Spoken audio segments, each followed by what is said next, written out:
going on, guys? It's Michael Ray here. Today I am here to show you how to record and release a full-length professional studio album at zero cost to you personally. This is my latest album, Raw. It was released this past April.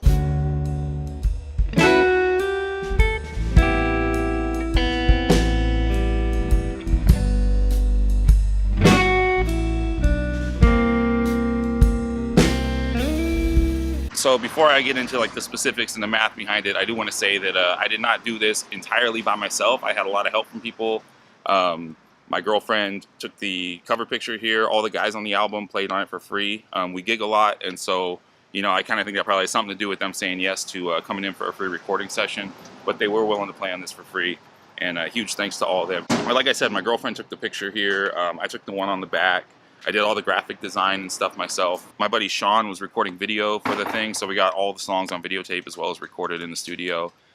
So yeah, this is not something you can really do by yourself. You're gonna need people to support you and people that want to help you along the way. But I think if you have that in place, you can definitely make this happen for yourself as well. So let's just get into it, how I recorded and released this album for free. The first thing you're gonna need to do when you wanna record an album is figure out what material you're playing. As I mentioned earlier, the guys on this album are the guys that I regularly employ when I get gigs around town. So if I have a trio gig or a quartet gig or whatever, these are the guys I call. So when it came time to record this stuff, we didn't have to spend time rehearsing it or figuring out what we want to do. We already knew the songs, we knew the material, and we knew what to do on it. So that's the first part. The second part, let's say you have all your material together and you have a good band that's willing to come into the studio with you for free. Here's the first thing you're gonna actually have to pay for, and I'll show you how to recoup the losses on it, but studio time. You do not want somebody recording this for you for free. You do not want an amateur to give you your bass tracks to mix and all that. It's not going to come out sounding the same. You need a professional studio, you need professional preamps, professional microphones, and you need a guy that knows how to use all that stuff. We recorded this album at Gold Standard Sounds in Sacramento, California. I'll link them below. I'll just say up front for that, we booked a night out and it cost $400. But this is how to record an album for free. So what do you do about that? I basically sold 20 tickets to this album for $20 a piece for family of mine, friends, fans that wanted to come and watch us record the album. People brought in crates and lawn chairs and stuff to sit on, and they just set up in the studio with us as we were recording the album. So since we're recording it live, it's pretty real volume. The people in the room didn't really add to any noise in the recordings or whatever, and they allowed me to get the studio time at no cost to myself. So that's how you pay for the studio time. All right, so moving on. You got your band, you got your material together, you booked the studio time, you sold tickets, and you tracked out your album, and you're happy with everything. You think it's good performances. The next thing you're gonna have to do is mix and master this, and this is where I saved myself a ton of money by doing it myself. It's very important to record it in a very high quality studio with all the right equipment around, but when it comes to the mixing and mastering, you can do it in a laptop now.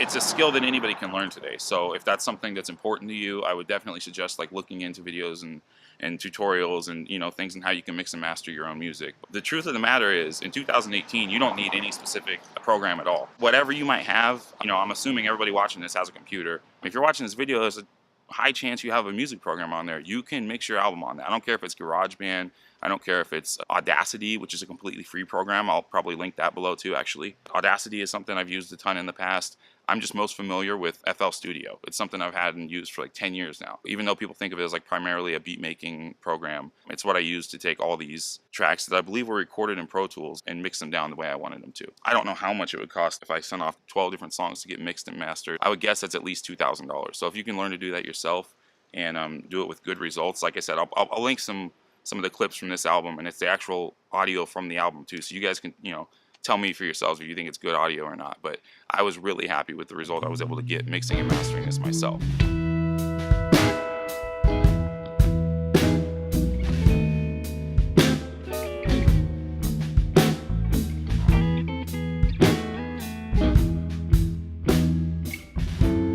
Be a little harder in the long run, and I might be stubborn for it, but that's how I did it, and that's how I saved a bunch of money doing it. The next thing you're going to do, if you're actually releasing a CD here, and even if you're not, if you're just doing it digitally, you're going to need some sort of artwork. Again, I take a do-it-myself sort of approach to this stuff. Okay, so there's 3 main programs I use to do my graphic design. It's actually 1 computer program and 2 applications. The computer program is called GIMP. You can get that for PC or Mac, and it's kind of like a poor man's Photoshop. Basically what I use that for is to get my final layouts and everything. It's really easy to see how many pixels wide a thing is and to zoom in and zoom out. And so that has a lot more control than like these other 2 apps. For the text aspects of things, I like using an app called Fonto. It's a free app for Android and iPhone. It just has really cool fonts, and it makes it really easy to move everything around and get your wording the way you like it. And then the third app that I use is an app called Snapseed, and that's again for iPhone or Android. That is primarily what I use for coloring, for if I want to wipe out a background on something, if I want to make something transparent, I'll use that. So I basically use that to edit and colorize my images. I use Fonto for the text, and then I compile all those in GIMP to get the actual layout that I'll send in, you know, when I want to have the CD printed out. And, you know, again, this comes with a learning curve too, just like mixing and mastering and all that. It took me a long time to learn the basics of graphic design and like as far as like image resolution, you know, what you're going to need to do to make it look sharp, but it's definitely something that you can do yourself. I never took any classes on this. If I can do it, you can do it. All right, so last and definitely not least, you have your music, you have your artwork, it's all mixed, it's mastered, the graphics look good, all that. How do you get CDs made for free? What I did, and I've done this in the past as well, is I pre-sell the CDs.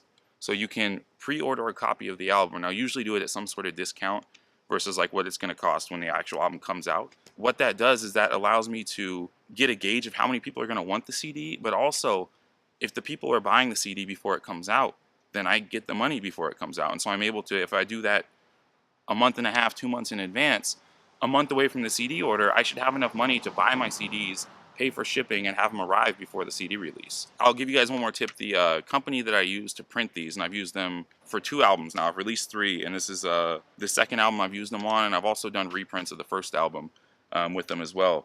But it's Kunaki. There's going to be a lot of links below this video, so you guys can just follow these steps, like, you know, step by step if you wanted to do this yourself. I use Kunaki. I'm very happy with them. What's cool about Kunaki, or not, depending on your outlook, I guess, is that it's not so much a factory full of people that are making sure everything's in place to get your CD to come out the right way, as it is a giant machine with a program that basically trusts you to upload everything correctly. And if you do that, your CD will come out the right way. That's everything: audio files, you do some labeling, I believe, when you upload stuff, all your images, you have to format all this stuff yourself. Being a guy that's not really afraid of doing stuff like that, it's the perfect company for me. That's who I use, and I believe if you order any sort of quantity at all, like if you get maybe 100 CDs or more, it comes out to like less than $2 per CD. And so you can see how if you're recording a CD and you're selling it for $10 at a pre-sale, you don't really have to sell like 30, 40, 50 copies of the CD to be able to order your 100. You just have to sell 20 copies of it. You get your $200 together, you order your 100 copies. It's not that hard. So yeah, I hope this helps you guys. I know this isn't going to be the approach that everybody wants to take, but for a guy like myself that likes to have control over my own things, and you know, I didn't want to spend, or I didn't have $10,000 to spend on making an album that I could be very proud of. This worked out for me, and this is by far, like I said, this is the 3rd CD I've released, and this is the one I am most proud of, easily, hands down. It's the longest, it's the highest quality, and the musicianship on it is better than anything I've done by a mile. And so I am very happy with this CD. I will link this CD below where you can go to like Amazon and check it out. And I also have videos on my channel here of almost all the songs from the CD, and it's the actual video of the song being recorded, the take that's on the album. So it's not, there's no fancy editing or whatever. If you watch those videos, that is how we recorded the album. So that might give you a little more insight into it as well. Thanks for watching, guys. I hope you learned something from this. I will see you later.